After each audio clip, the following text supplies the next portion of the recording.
Hi, welcome to the Success Portal, the channel where people are awakened to their potentials and implanted on the road that leads to success.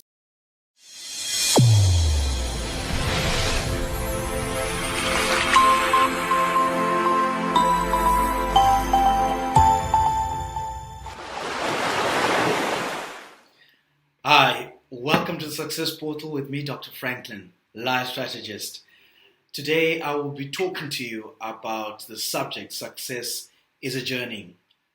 Success is a journey and it's not a straight road.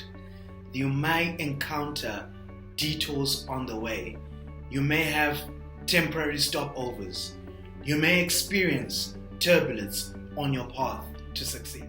Hence, it's very important to be prepared on your journey to success. You need to understand that though you may have encountered a detour or a temporary stopover, it does not mean that you will not reach your goal. On your journey to success, you need to begin with the end in mind. You need to focus yourself on the goal that you desire to achieve. And on this journey to success, it's very important that you do not compare yourself to other people, because that will only become a source of frustration. A couple of weeks ago, I was speaking to one of my colleagues. She is actually an orthopedic trainee. She began to tell me how frustrated she was at times when she could not keep up with the male counterparts. She explained to me that sometimes she took a long time to perform certain orthopedic procedures because they required a certain level of physical strength, which her being a female could not perform those procedures as quick because she didn't have as much strength as her male counterparts. And I began to encourage her that she needed not to compare herself to others, but rather she was to focus on her abilities and focus at being the best that she can be with the resources and the intelligence that she has to optimize her skills and not be under pressure to be compared to her male counterparts. And as I encouraged her, I used this analogy with relation to the journey of success. I said to her, if someone needed to attend an appointment in Johannesburg, perhaps they were traveling from Cape Town to Johannesburg, and the journey from Cape Town to Johannesburg is about 1,400 kilometers. And those of you watching me from America, I think that is about 300 miles. So it's it's a long distance. It's not a very short distance. So if you were to travel by plane, that would take you about 2 hours. So it's about a 2-hour flight from Cape Town to Johannesburg. And according to Google, if you were to travel by train, and that is with the Blue Train, a luxury train, it would take you about 30 hours to travel from Cape Town to Johannesburg. Also, according to Google, if you were to drive, and this is a person who's driving at an average speed of about 100 kilometers to 100 kilometers an hour, observing the road traffic rules, that person would drive and get to Johannesburg in about 14 hours. If you were to take a bus from Cape Town to Johannesburg, and there are different buses in South Africa, but the average time you take is about 19 hours on the bus if you're to travel from Cape Town to Johannesburg. And then interestingly, if you were to cycle from Cape Town to Johannesburg, you would need about 2 weeks. And obviously you would need to make stopovers and rest a little bit, rehydrate yourself, and you need to sleep as well so that your muscles do recover, and you need to cycle each and every day a certain number of kilometers. That would take you about 2 weeks. There are people who have managed to travel from Cape Town to Johannesburg cycling for over a period of about 9 days. So obviously by the time they got to Johannesburg, they must have been very, very tired. So I use this analogy to kind of encourage her.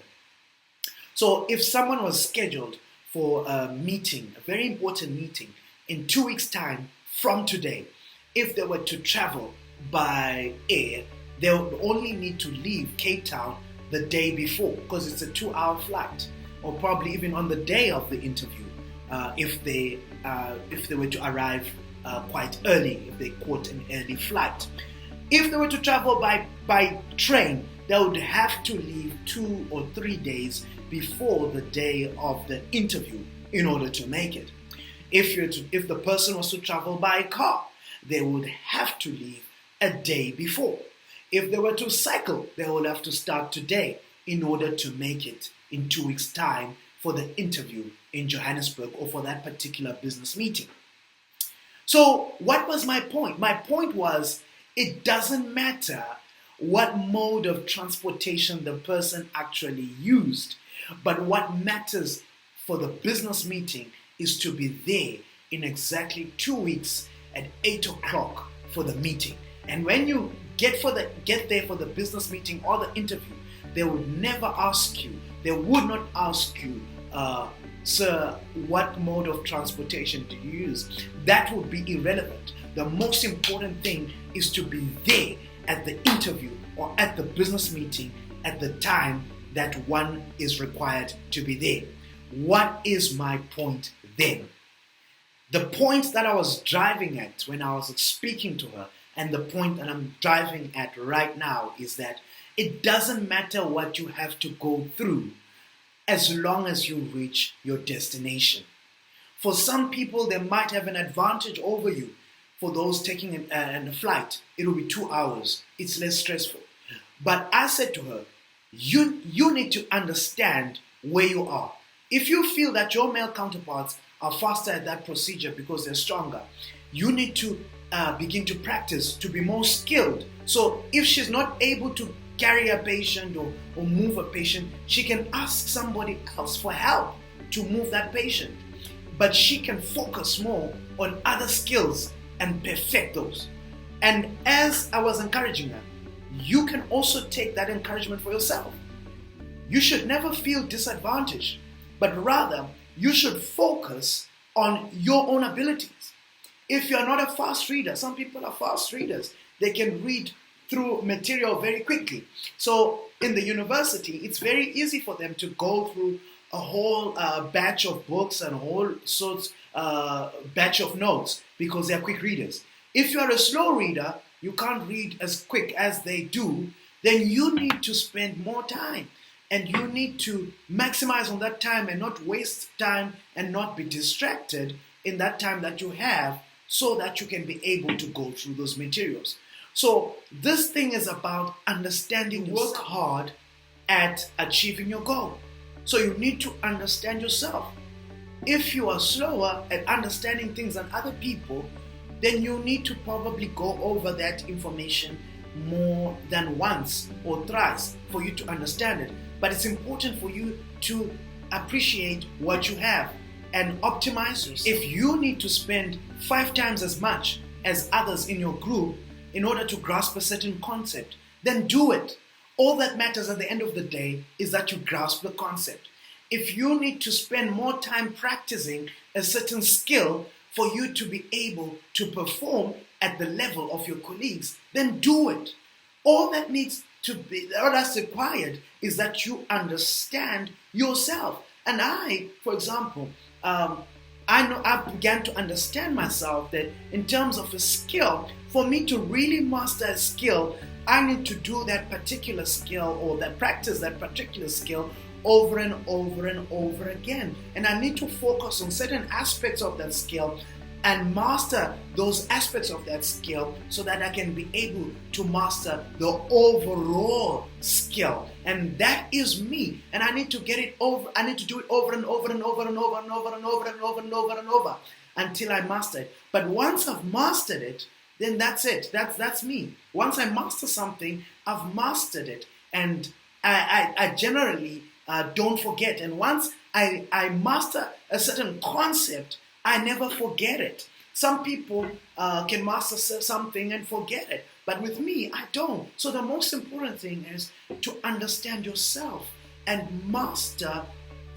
become a master at what you do and optimize yourself. You need to understand yourself. That's the important thing about this video. You need not compare yourself to other people, but you need to understand yourself. So when you begin to understand yourself, then you are on the journey. You're beginning the journey and you're getting there to the destination of success. Thank you so much for listening to me. This is Dr. Franklin, life strategist. Till next time, goodbye.